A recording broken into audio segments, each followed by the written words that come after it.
Gloria a Dios, hermanos. Qué alegría. Estamos hablando del Espíritu Santo, y yo creo que hablar del Espíritu Santo es una bendición, es algo especial, y yo creo que nosotros tenemos que aprender a desarrollar una relación constante con el Espíritu Santo. ¿Están de acuerdo conmigo? Voy a repetir lo que dije. Yo creo que nosotros necesitamos desarrollar una relación constante con el Espíritu Santo. Y yo creo eso. Quiero esta mañana hablar sobre la vida que el Espíritu Santo produce, y quiero invitarles a un pasaje que está en Isaías capítulo 11, y vamos a leer. Este es uno de los capítulos. Ustedes saben que Isaías es uno de los profetas más mesiánicos, para decirlo así, del Antiguo Testamento. De hecho, al libro de Isaías le definen como un evangelio, pero del Antiguo Testamento. Recuérdense que en el Antiguo Testamento la revelación no es tan completa respecto de la Trinidad como sí lo es ya desde el Nuevo Testamento. Pero uno, posicionado desde el Nuevo Testamento, puede ver hacia atrás, para usar una imagen, y ver el Antiguo Testamento, y uno puede entender más claramente, porque desde el Nuevo Testamento tenemos la revelación plena, porque Jesucristo es la revelación plena. Y podemos ver todo lo que está en el Antiguo Testamento de manera no tan clara. Y el capítulo 11 del libro de Isaías es un capítulo mesiánico. Aunque no es el énfasis el versículo 1 para mí esta mañana, quiero leerlo para darle contexto al versículo 2, que es a donde quiero detenerme un momento esta mañana. Dice Isaías 11:1. Voy a leer la versión Reina Valera 60 en el capítulo 1, en el versículo 1, y la versión Nueva Traducción Viviente en el versículo 2. Así que voy a usar esa doble versiones, las dos versiones. El capítulo 11, versículo 1 dice: saldrá una vara del tronco de Isaí, y un vástago retoñará de sus raíces. Está hablando de Jesucristo. Jesucristo es el renuevo. Él es el renuevo. Él es esa vara, es ese retoño que surge del tronco de Isaí. Y así lo dice el versículo 1. Lo vuelvo a leer. Saldrá una vara del tronco de Isaí, y un vástago retoñará de sus raíces. Para los que están comenzando con esto de la palabra, cuando dice un tronco, del tronco de Isaí, se refiere de la familia de Isaí, porque ustedes recuerdan que Isaí fue el padre del rey David, y Jesús es el rey eterno, el rey de gloria. Y David en el Antiguo Testamento es una figura, una imagen del Mesías. No es el Mesías, pero es un tipo, una imagen del Mesías. Entonces el profeta dice que del tronco de Isaí, o sea, como de la familia de Isaí, va a surgir un retoño de ahí. Entonces está hablando del Mesías. Por eso digo que este capítulo es mesiánico. Y el versículo 2, ahora voy a leer la Nueva Traducción Viviente, dice: y el Espíritu del Señor reposará sobre él, el espíritu de sabiduría y de entendimiento, el espíritu de consejo y de poder, el espíritu de conocimiento y de temor del Señor. Y entonces el versículo 2 está diciendo que sobre ese renuevo, vástago o retoño o vara va a venir sobre él. Dice, va a reposar sobre él el Espíritu del Señor. Sobre él el espíritu de sabiduría y de entendimiento, el espíritu de consejo y de poder, el espíritu de conocimiento y del temor del Señor. Fíjense que en este versículo se mencionan 7 nombres, o algunos le llaman los 7 espíritus del Señor. No son 7 espíritus realmente, aunque en Apocalipsis capítulo 4 se mencionan los 7 espíritus de Dios. Pero el significado de eso son características del Espíritu Santo. Cuando habla de los 7 espíritus, está hablando del Espíritu Santo. pero son como características o manifestaciones. ¿Ok? Entonces esta mañana, a partir de este versículo 2, vamos a estudiar un poco sobre las características del Espíritu y qué es lo que el Espíritu produce en nosotros, el Espíritu Santo, porque nuestro tema es el Espíritu Santo. ¿Ok? Fíjense que quiero, a manera de introducción, recordar un hombre, no sé quién es, de los que ya pasan de los 50, que están aquí, se acordarán de Jacques Cousteau. ¿Quiénes se acuerdan de Jacques Cousteau? A ver, levanten la mano. Bueno, cabal, los que ya pasan de 50. No.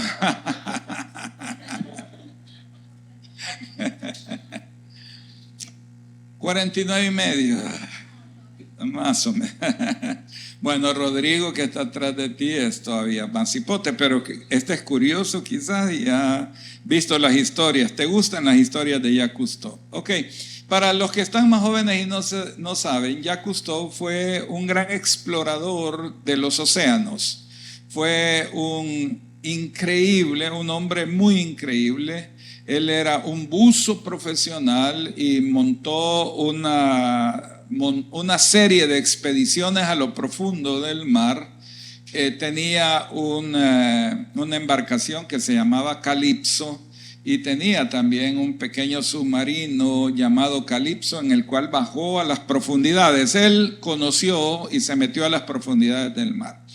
Jacques Cousteau, que era todo eso que ya dije, él expresó algo. Dice que cuando algunos buzos se metían, que eran novatos o que no eran muy expertos, ellos querían depender mucho de la fuerza física y bajaban y hacían, sus respiraciones eran muy superficiales. Ellos tenían que bajar, por supuesto, con trajes especiales porque lo profundo del océano es frío, pero además tenían que bajar con tanques de oxígeno que tenían un tiempo de duración. Pero él cuenta que muchos de los buceadores que eran no muy expertos, cuando entraban empezaban a tener una respiración muy superficial, no profunda, y eso hacía que perdieran el oxígeno rápido, que se gastaran el oxígeno. No tenían la posibilidad de mantenerse por más tiempo. Sin embargo, ya los buzos que eran profesionales y con los que él había trabajado, porque no es lo mismo bajar 10 metros o 20 o 40 metros como buzo a bajar a profundidades mayores. Solo imagínense salir de 200 metros hacia arriba o más de profundidad. Pues eso no es fácil salir nadando. Usted, me imagino, ya se ha metido a alguna piscina y ha tratado de salir y le toma mucho tiempo. Y entonces esos buzos entraban en desesperación, en angustia, porque estaban perdiendo su oxígeno. Entonces, esos sistemas de respiración profunda que ellos usaban requería una habilidad de aprender a respirar de manera profunda y no superficial.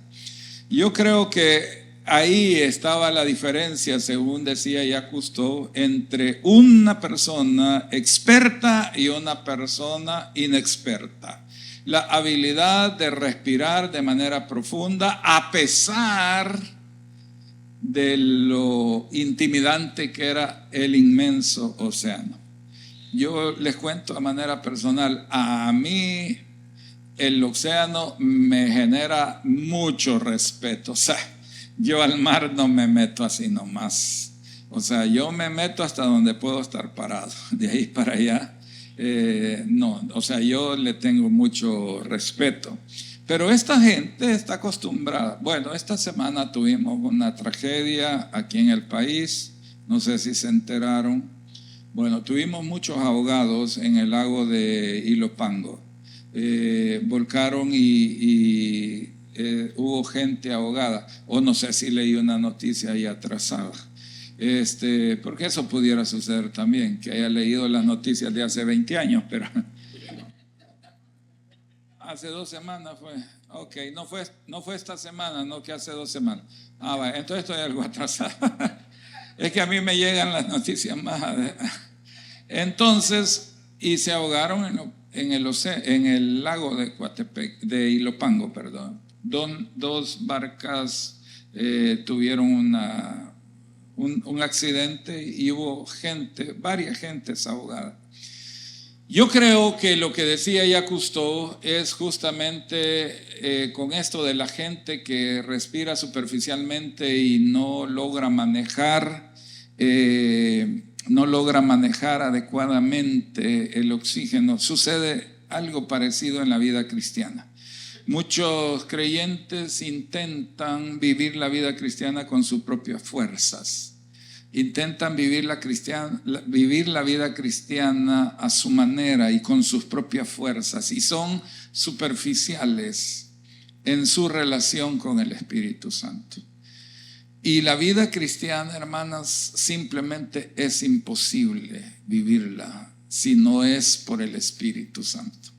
No fue diseñada para que cualquiera la pueda vivir. Fue diseñada para que el Espíritu Santo la viva en nosotros. Entonces, no se puede vivir con el esfuerzo humano. Dios nunca nos llamó a sobrevivir superficialmente. Dios nos llamó a vivir en dependencia total. Por eso el apóstol Pablo no dice esfuércense más, sino que el apóstol Pablo dice sed llenos del Espíritu. Eso es lo que el apóstol Pablo dice. Muy bien, ¿qué significa ser lleno? Fíjense que Efesios 5:18, lo quiero recordar, espero que ustedes se lo sepan de memoria. Pero si no se lo saben, Efesios 5:18, en la versión NTV siempre, Nueva Traducción Viviente, dice: no se emborrachen con vino, porque eso les arruinará la vida. En cambio, sean llenos del Espíritu Santo. Fíjense que esa expresión que usa el apóstol Pablo en el idioma griego, en que él lo habló, lo escribió, en el español quiere decir sean constantemente llenos. O sea que ser llenos del Espíritu Santo es como cuando uno anda manejando un carro y anda pendiente del marcador del tanque. Y cuando ya el tanque va bajando, la aguja indicando que hay menos combustible, pasar a la gasolinera y echar combustible. Es decir, sean constantemente llenos del Espíritu Santo. Yo no sé si usted ha tenido la oportunidad de viajar grandes distancias manejando, pero yo he tenido, por ejemplo, la oportunidad de viajar 18 horas manejando, desde Los Ángeles hasta Portland, en Oregon. 18 horas de manejo. Eso significa constantemente ir revisando el tanque y pasar a la gasolinera y volver a fulear. Ese es el sentido de ser llenos, constantemente llenos. ¿Qué significa eso? Significa depender, dependencia absoluta del Señor, depender de Él, depender. Yo necesito depender del Espíritu. Usted necesita constantemente depender del Espíritu. Usted no va a poder vivir una vida cristiana victoriosa si no es dependiendo del Espíritu. No puede, nadie puede, es imposible. También significa permitir el control de Él. O sea, significa cederle el control de su vida en todos los aspectos. Le voy a mencionar algunos básicos. Por ejemplo, la provisión. Usted necesita pedir que el Espíritu Santo le dé la provisión cada momento. En vez de angustiarse, en vez de buscar al amigo, aquel que siempre lo saca de problemas, su trabajo, lo que sea, usted necesita depender y cederle el control al Señor. ¿Qué otra cosa significa? Vivir bajo su dirección, la dirección del Espíritu. Que el Espíritu Santo nos dirija hasta en cómo hablar, hermanos. ¿Saben cuál es la fuente de conflictos entre nosotros, los seres humanos? que no dejamos que el Espíritu Santo nos dirija y hablamos mal. Hablamos lo que no tenemos que hablar. Nos ofendemos por eso muchas veces. Nos dañamos, nos herimos, porque nuestras palabras vienen y hieren, porque no están dirigidas por el Espíritu. Son producto de nuestras emociones, de cómo amanecimos ahora. Y si no dormimos bien, amanecimos mal. Y entonces estamos en problemas.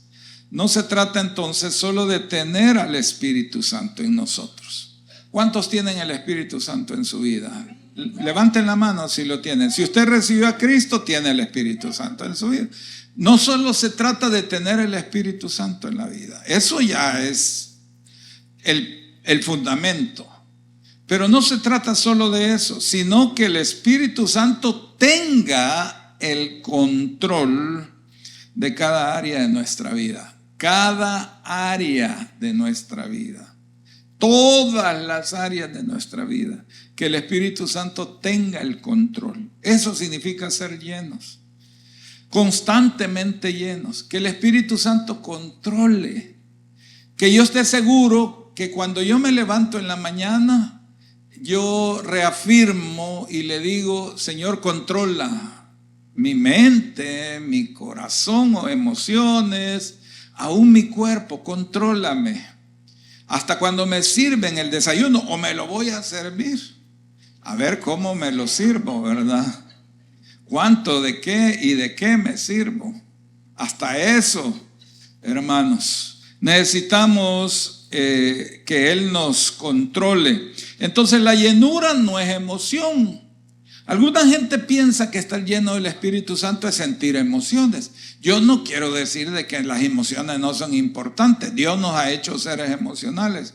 Pero la llenura del Espíritu Santo no es emoción, es gobierno. Es que Él me gobierne. Que el Espíritu Santo gobierne mi vida. No es un evento la llenura del Espíritu Santo, es un estilo de vida. Hermanos, es cada día, digan conmigo, cada día. Y a cada momento. O sea, que Él realmente controle, es un estilo de vida. No es para unos pocos, es para todo creyente. Todo creyente necesita que el Espíritu Santo gobierne su vida. Entonces, hermanos, el Espíritu Santo no debe ser un visitante, debe de ser un residente permanente en nuestra vida y en todas nuestras decisiones. Entonces, eso es vivir lleno del Espíritu. Ahora, el tema que significa el enfoque principal de esta mañana. Vamos a volver a Isaías 11:2. Lo quiero volver a leer. Isaías 11:2. Y el Espíritu del Señor reposará sobre él. El Espíritu de sabiduría y de entendimiento, el Espíritu de consejo y de poder, el Espíritu de conocimiento y de temor del Señor. ¿Lo leyó? ¿Lo vio? Y el Espíritu del Señor reposará sobre él, el Espíritu de sabiduría y de entendimiento, el Espíritu de consejo y de poder, el Espíritu de conocimiento y de temor del Señor. Hermanos, estos son los nombres del Espíritu Santo. No son todos, no son todos. Por ejemplo, hay otro nombre que no está mencionado aquí, el Espíritu de verdad. Por ejemplo, no está mencionado. Estos son los que menciona el profeta Isaías por inspiración del Espíritu Santo mismo. Y son 7 los nombres que aparecen aquí. Y ya le dije que son los mismos, el mismo sentido de lo que dice en Apocalipsis capítulo 4. Creo que es el versículo 5, si no me equivoco. Dice los 7 espíritus del Señor. Ok. El número 7, ustedes saben que es importante en la Biblia, significa plenitud. Ese es un significado del número 7. Entonces, cuando aparecen 7, está queriendo hablar de la plenitud del Espíritu. Pero yo creo que estos 7 espíritus, o el nombre que aparece ahí, quiero llamar la atención sobre un punto que es el origen o el sentido original de este versículo 2 de Isaías 11. Fíjense que quiero explicar una cosa antes de seguir adelante. En la Biblia las cosas no están por casualidad. Y el orden en que aparecen las cosas en la Escritura es importante, porque el orden significa importancia y significa sentido también. Entonces, fíjense cómo aparecen los nombres. Y lo vuelvo a leer: el Espíritu del Señor. ¿Están leyendo, hermanos? El Espíritu del Señor. No está el texto, ¿sí? Podemos volverlo a poner atrás, el versículo 11:2. Y el Espíritu del Señor reposará sobre él, el Espíritu de sabiduría y de entendimiento, el Espíritu de consejo y de poder, el Espíritu de conocimiento y de temor del Señor. Vean el orden en que aparecen. Es importante. El nombre principal que está ahí es el primero. ¿Cuál es el nombre? El Espíritu del Señor. Ese es el nombre principal del Espíritu Santo. El Espíritu del Señor. Los otros 6 nombres que aparecen son cualidades o características del Espíritu del Señor. ¿Ok?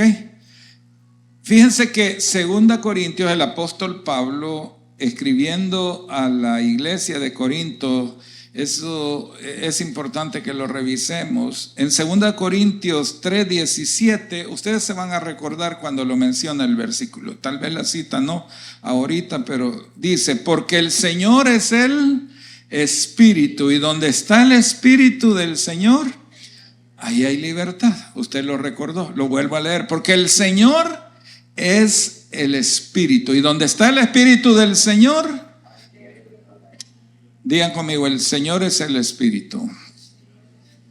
Otra vez: el Señor es el Espíritu. Ok. El Espíritu es el Señor. Hermanos, un paréntesis. Mucha gente trata al Espíritu Santo como que fuera un empleado, ¿verdad? Lo tratan como que fuera, bueno, como el Señor dijo: no los voy a dejar solos, les voy a enviar otro Consolador, el Espíritu de verdad, para que esté con vosotros. Estoy en San Juan 14. Él los va a guiar a toda la verdad, porque no hablará por su propia cuenta, sino que tomará de lo mío y os lo hará saber. Y entonces habla de otro Consolador, y la palabra otro es la palabra aio. Y esa palabra se ocupaba también para servidor, pero aio significa otro de la misma naturaleza que yo. Ese es el sentido, el significado. Hermanos, el Espíritu es el Señor, y debemos tratarlo como el Señor. Cuando usted se refiere al Espíritu Santo, cuando piense en Él, piense como que el Espíritu es el Señor. Estoy muy triste he estado escuchando, preparándome, tantas canciones sobre el Espíritu Santo en los últimos días de esta semana. He escuchado varias canciones, y la mayoría de las canciones hablan de: ven, lléname, dame tu unción, y tienen que ver muchas veces con manifestaciones de la vida cristiana, digamos, o de la predicación, o de cómo ministrar, y tienen que ver con eso, y tratan al Espíritu Santo como que fuera el que está a la par mía para ser como el que, bueno, mi asistente: haz esto, haz lo otro, hoy voy yo a ponerle las manos a la gente, bótalas, ¿verdad? Voy a poner las manos sobre los enfermos, sanarlos, porque yo estoy poniendo las manos, y lo tratan de esa manera. Hermanos, el Espíritu es el Señor. Quiero enfatizarlo. Yo creo que ya fue suficiente, pero quería enfatizarlo. El Espíritu es el Señor. El pasaje no comienza con dones. Este pasaje del versículo 2 de Isaías, ahora no puede comenzar también porque no está referido al Nuevo Testamento, sino al Antiguo. Pero este pasaje comienza con una realidad. Él es el Espíritu del Señor. Y le dice el profeta Isaías, que el Espíritu del Señor iba a reposar sobre el retoño del tronco de Isaí, que iba a reposar sobre él. De igual manera, el Señor Jesús dijo que el Espíritu estaría en nosotros. ¿Ok? Estaría en nosotros, está en nosotros. El Señor está en nosotros. Y el Señor es el Espíritu y está en nosotros. Debemos tratarlo como lo que es, como el Señor.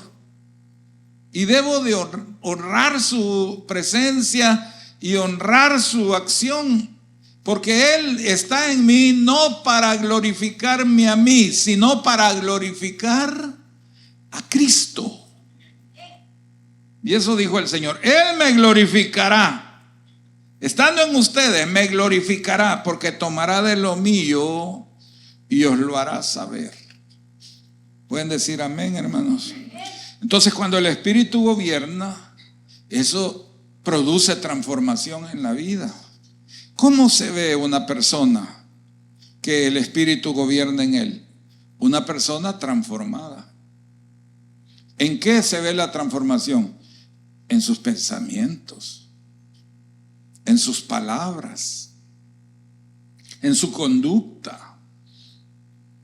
Tiene las manifestaciones de la transformación por la obra del Espíritu.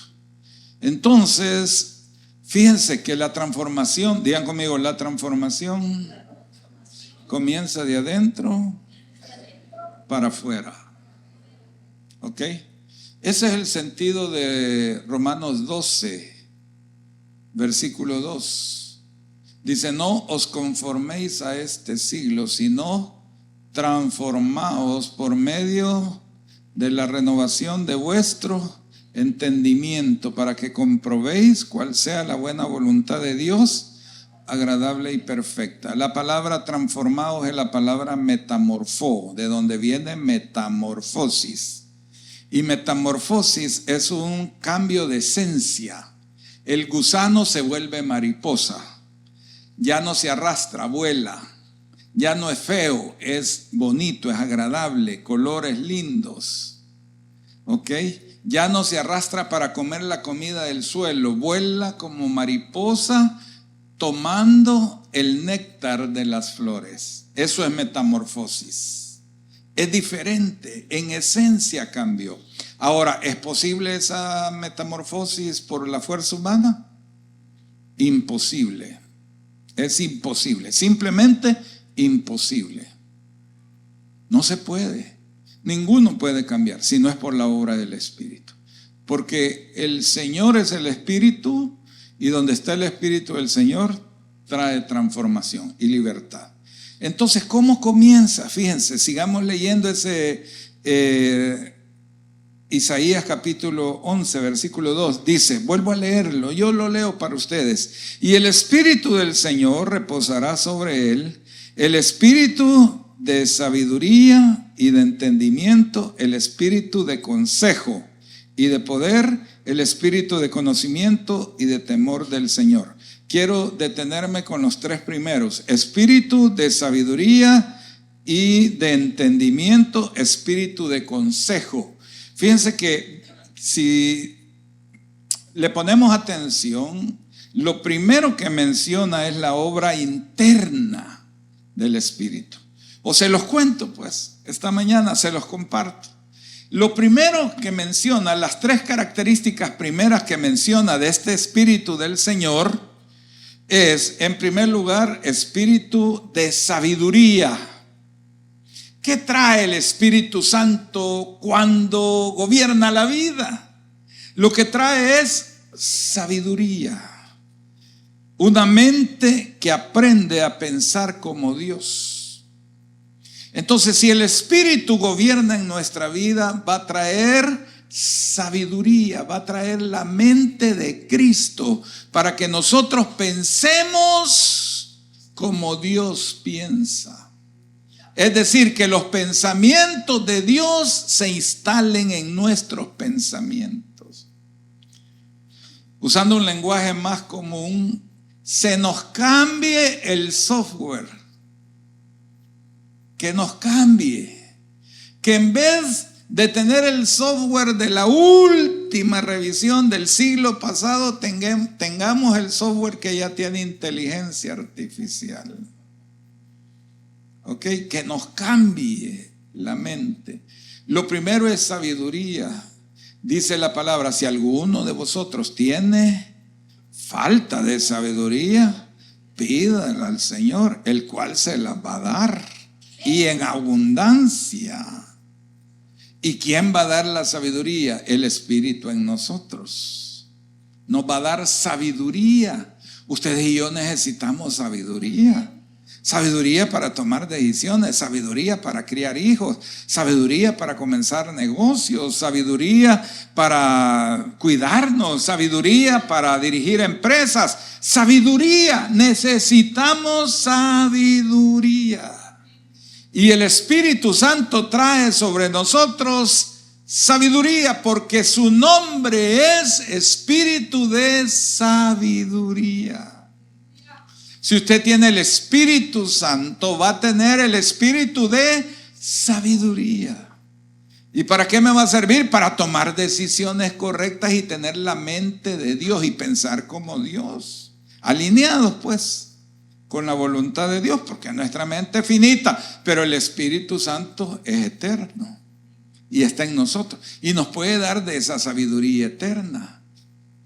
Por ejemplo, usted está bien abatida o abatido, pero abatido por las deudas que tiene y porque tiene que pagar algo y la tiene abatido. Cualquier cosa nos abate, pero usted puede depender de la sabiduría del Señor y nos puede venir y decir, pero mira hijo, ¿por qué te preocupas? Si eso que tenés que pagar lo tenés que pagar mañana, no ahora. ¿Por qué estás abatido? Que le baste, y nos trae una palabra, ¿verdad? Bástale a cada día su propio afán. Y si eso no le bota la carga, no sé qué se la va a botar. Ya es porque a usted le gusta vivir en ese modo, pues. En modo estrés, en modo angustia. Segundo nombre que aparece, espíritu de entendimiento. Es una capacidad de discernir espiritualmente. Digan conmigo, discernir. Eso viene también, o es una palabra aliada a la palabra disección. Quizás para nosotros no es tan común, pero para los que estudian medicina, disección es una palabra importante. Significa ir al muerto o al enfermo en su caso, cuando ya sea médico, y empezar a abrir y a ver. Es separar tejidos, separar capa por capa, para ver lo que está fallando. El fin de semana anterior tuve la oportunidad de estar en Guatemala con un doble objetivo. El primero era ir a casar a una pareja el domingo pasado y los tuve en consejería por más o menos 2 o 3 meses y luego el domingo pasado los casé. Fue un tiempo hermoso estar con una pareja que quiere casarse y verlos celebrar su boda. ¿Ustedes se acuerdan, hermanos? ¿Se acuerdan de aquel momento feliz? ¿Verdad? Esa fue la primera tarea. Y la segunda era ir a visitar a un pastor amigo mío, muy amigo, que es donde generalmente me hospedo cuando voy a Guatemala. Y a este pastor amigo mío, una máquina trituradora de madera para producir forraje, le agarró la mano.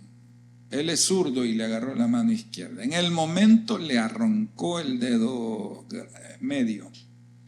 Ni lo hallaron, nada, no hallaron nada. Y luego le destrozó la mano. Su testimonio, no sé cómo pude jalar la mano, no sé. Tenía guantes y no, le destroza. Llegó a milímetros de la vena principal, que si se la agarra no hubiera sobrevivido más que 15 minutos. Si acaso.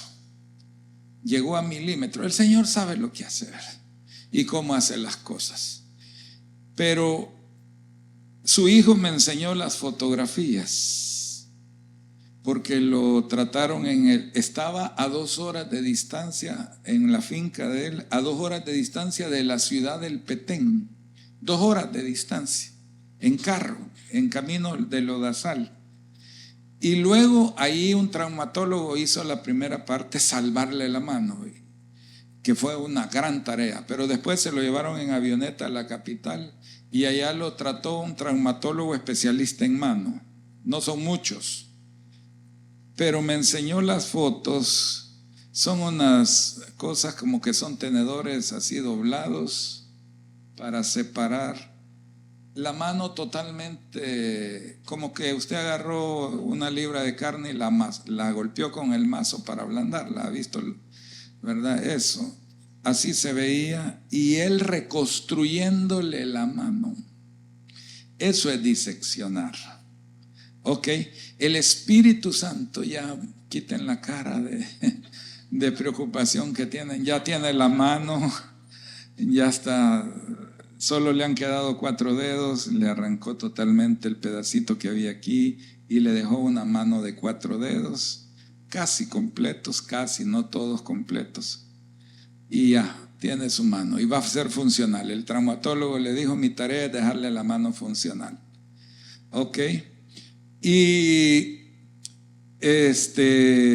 no fue fácil el proceso, pero el Señor lo lleva en proceso de recuperación. Bueno. Bendito Dios por la vida del pastor, que Dios tuvo misericordia de él. Diseccionar, vuelvo, ok, regresen. Olvídense de la carne asada. Ok, diseccionar. ¿Qué trae el Espíritu? Nos da discernimiento. A veces nos relacionamos con gente y no sabemos con qué tipo de gente nos estamos relacionando. Y son tremendos estafadores y engañadores. Y nos engañaron porque nos falta discernimiento. Pero el Espíritu Santo es un espíritu de discernimiento. Nos permite discernir. Digan conmigo, discernir. Saber la diferencia, dice el Señor. A mi pueblo le faltó discernimiento. No saben diferenciar entre la mano derecha y la mano izquierda. No saben diferenciar entre lo bueno y lo malo. A lo malo le llaman bueno y a lo bueno le llaman malo. No entienden, dice el Señor acerca de su pueblo. Hermanos, eso es lo que necesitamos. Que el Espíritu opere en nosotros y nos dé entendimiento, la capacidad de discernir espiritualmente. Luego dice espíritu de consejo. Otra característica del Espíritu Santo es que Él es el espíritu de consejo. ¿Qué significa eso? Dirección segura del Espíritu para decidir bien. Necesitamos el consejo de Dios. Dios es un Dios de consejo. Tiene consejo. Ustedes y yo necesitamos consejo, buenos consejos, consejos sabios. Y el Espíritu Santo que habita en nosotros es un espíritu de consejo. ¿Cuántos dicen amén a eso? Entonces eso es interno, de adentro hacia afuera. Ahora veamos las otras 3 características externas, lo que se manifiesta en nuestra vida. Estas son las operaciones del Espíritu Santo que transforman lo exterior. Dice espíritu de poder. ¿Qué significa espíritu de poder? Significa fortaleza para resistir. Fortaleza para mantenerme íntegro, para no salir corriendo, para resistir. Hermanos, la vida no es fácil. Y nadie dijo que lo sería.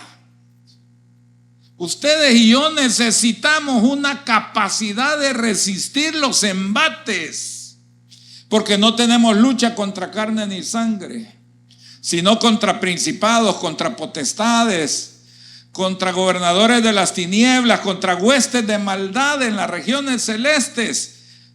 tenemos una lucha espiritual, pero el Señor es espíritu de poder y nos da la capacidad de resistir todo lo que pasa y no caer ante las malas noticias o ante las situaciones de la vida. Usted tiene el espíritu de poder dentro de usted. El Espíritu Santo es un espíritu de poder. Y dice el Señor Jesús: pero recibiréis cuando haya venido sobre vosotros el Espíritu Santo. ¿Qué recibiríamos? Poder. Podemos caminar la vida. El Señor prometió que no nos iba a dejar solos, que nos iba a enviar el espíritu de poder. Diga conmigo: yo tengo el poder. Para los que ya son grandes, solo falta que digan He-Man. Tenemos poder, hermanos. Digan conmigo: poder, poder, poder yo necesito para poder vencer las huestes del maligno. Ustedes fueron de la misma religión mía, ya vi yo. Espíritu de poder. Luego dice espíritu de conocimiento. Una relación viva con el Señor. Hermanos, que esta semana sea una relación viva con el Señor. Que esta semana usted pueda disfrutar de esos tiempos, de la presencia del Señor. Es una relación viva. Que usted se sepa en la presencia del Señor. Que usted sepa que el Espíritu está ahí, que está con usted, que lo experimente, que se levante cada mañana en la comunión del Señor, en el poder del Señor. Espíritu de temor del Señor es la última. ¿Qué significa temor del Señor? Reverencia, hermanos. Significa santidad, significa una sensibilidad espiritual que le dé urticaria al pecado, que nos dé urticaria, hermanos. Que no participemos de las obras infructuosas. Que no participemos de esas cosas. Necesitamos, miren, estamos bombardeados constantemente de cualquier cantidad de cosas que destruyen nuestra mente. Y nosotros ahí andamos y las oímos. Es que por todos lados nos bombardea. Ahora con este mundo en el que vivimos, estamos bombardeados de cualquier cantidad de suciedad. Que el espíritu de temor del Señor nos dé la capacidad de vivir en medio de este mundo que es de tinieblas, de oscuridad. Amén, hermano. Estas son formas de carácter visible que produce el Espíritu. El Espíritu, hermano, no solo nos cambia, sino que pero quiero decir, no solo nos cambia, que no solo cambia lo que hacemos, sino que cambia lo que somos. El Señor quiere cambiar lo que somos. Que digan: ve, es otro, es otra. Yo recuerdo que cuando hacíamos encuentros hace muchos años, veníamos con la gente que había ido al encuentro y la gente gritaba: son otros, me los cambiaron, en el sentido positivo, ¿verdad? O sea, se supone que ya era diferente, nuevo. A los 3 meses lo volvíamos a llevar al reencuentro. Y no que no, pues. Y no que ya no iba a hacer todas esas cosas. Y empezaba el reencuentro y al regreso volvían a venir. Me lo volvieron a cambiar. Y allá a los 3 meses otro, porque hermanos, el Espíritu Santo puede producir transformación en nuestro corazón. ¿Por qué no se lo dice al que tiene la par? Es que el Espíritu Santo te puede transformar. Hermanos, el Espíritu Santo produce una mente equilibrada. Eso en griego se llama sofrón. Esa es la palabra griega, sofrón. O sea, una mente equilibrada, centrada. Una mente sensata. Eso significa. El Espíritu Santo además produce un corazón gobernado, un corazón bajo gobierno. produce una vida transformada. ¿Cuáles son los resultados, hermanos, de una vida que refleja a Cristo? ¿Cuáles son? Bueno, cuando el Espíritu Santo gobierna, déjenme resumir porque estoy cerrando, cambian las decisiones. Tienen que cambiar las decisiones en nuestra vida. Cambian nuestras reacciones, ya no somos así tan violentos, ¿verdad? Es que ese es de la familia aquella, es que todos esos son bien violentos, ¿verdad? Es que así son, mecha corta, ¿verdad? No, pero aunque usted tenga el mismo apellido de todos los primos, hermanos y todos los tíos, o sea, usted no puede seguir siendo el mismo. Tiene que haber una vida transformada, que sus reacciones ya no sean las mismas, que cuando usted actúe se note la presencia del Espíritu. Yo quiero preguntarle a los casados que están a la par, por supuesto que los pregunto a los novios, me van a decir que sí, pero a los casados que están a la par, quiero preguntarles, ¿aman a esa persona que está a la par de ustedes? Vuélvanla a ver, pues. Si la aman, si para ustedes es una persona que la siguen amando a pesar de a la persona. Cuando uso el femenino no me refiero a las mujeres, sino a la persona. La sigue amando a esa persona, sí, todavía tiene en su corazón intacto el amor. Amén. Bueno, que sus reacciones sean cambiadas, el de cada uno, que cambie. ¿Pueden decir amén, hermanos? Cuando el Espíritu gobierna, cambian las prioridades. Las prioridades tienen que cambiar, las prioridades. Nos importa lo que a Dios le importa. Eso es lo que nos importa, lo que a Dios le importa. Y vivimos de acuerdo con las prioridades espirituales. Cambia todo, cambia la manera de enfrentar la vida. El creyente entonces deja de vivir por impulso y comienza a vivir por dirección del Espíritu. Podemos decir, a mí el Espíritu me dirige. ¿Podemos decir eso? Mire, hermano, es que a mí el Espíritu me dirige realmente. Yo las decisiones las tomo bajo la dirección del Espíritu. ¿Realmente el Espíritu nos dirige? Si no, pues entonces esta es una buena mañana para poder decirle, Espíritu Santo, toma el control de mi vida y dirígeme. Yo quiero que tú me dirijas. Ustedes quieren que el Espíritu los dirija. Ustedes quieren tener una vida que agrada a Dios, me imagino. Si no, no estuvieran aquí. Estamos aquí porque queremos tener una vida que agrade a Dios. Entonces pidámoselo al Espíritu. Digámoselo, Espíritu, dirígeme. Hermano, no se trata de perfección. No se trata de ser perfecto. No se trata de perfección. Se trata de rendición. De rendirnos.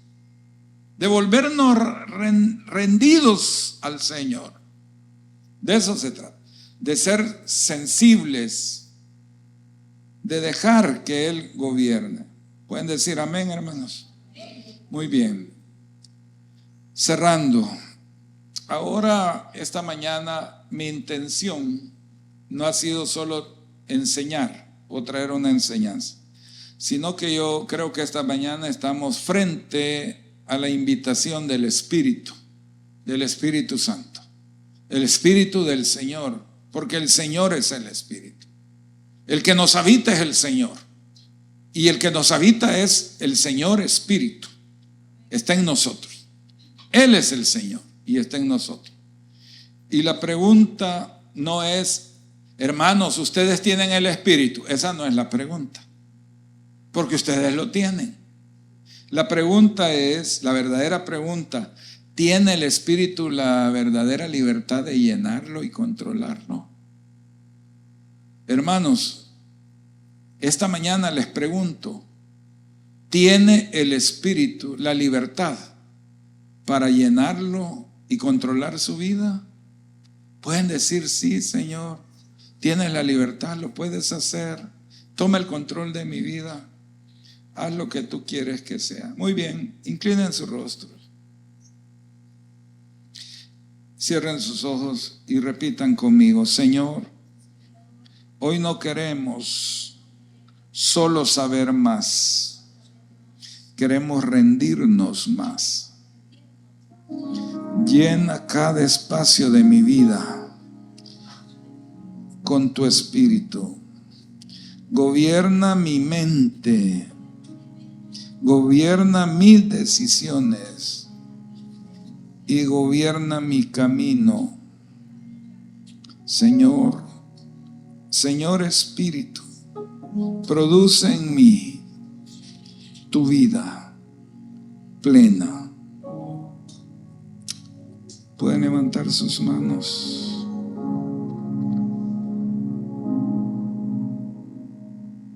El Espíritu Santo no vino solo para tocarnos hoy.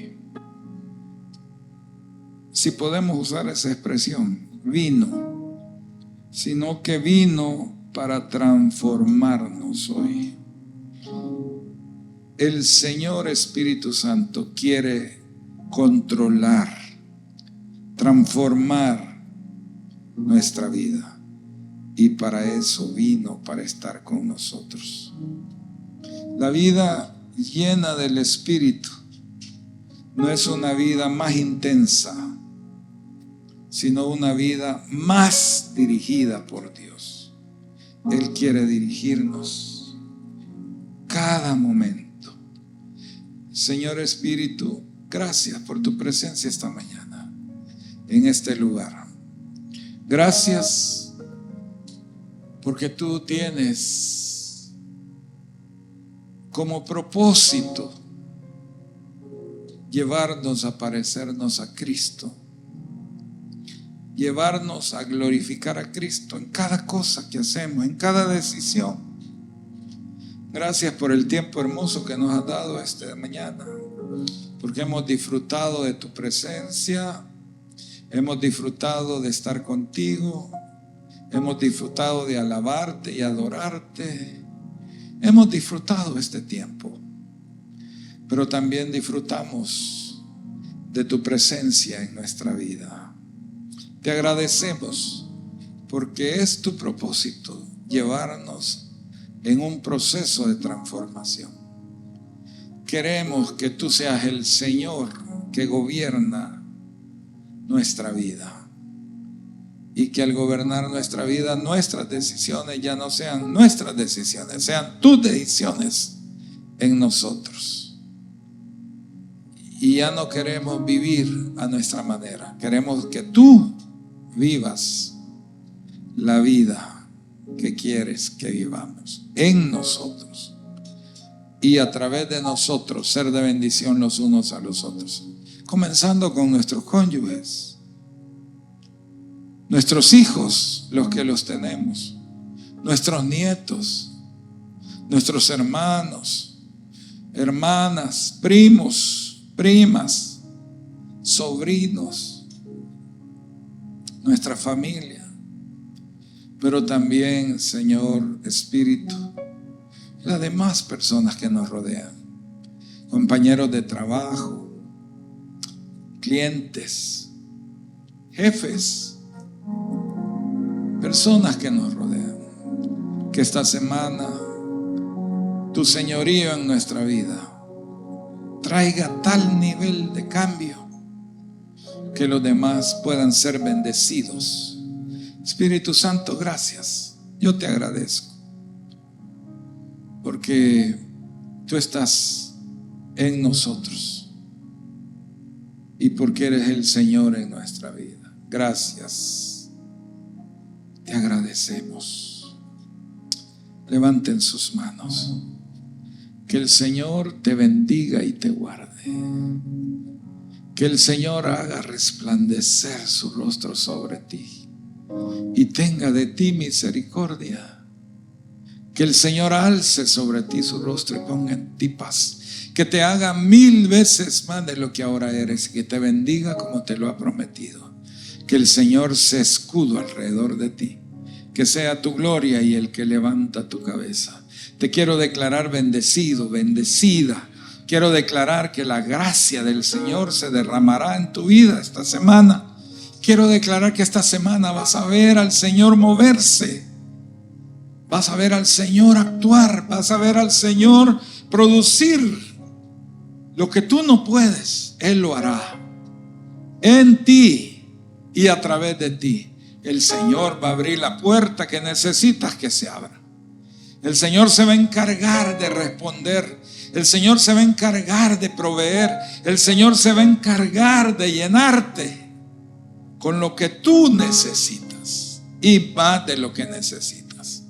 Así es que te bendigo en el nombre del Padre, del Hijo y del Espíritu Santo. Amén y amén. Dios les bendiga, hermanos. Dios les bendiga.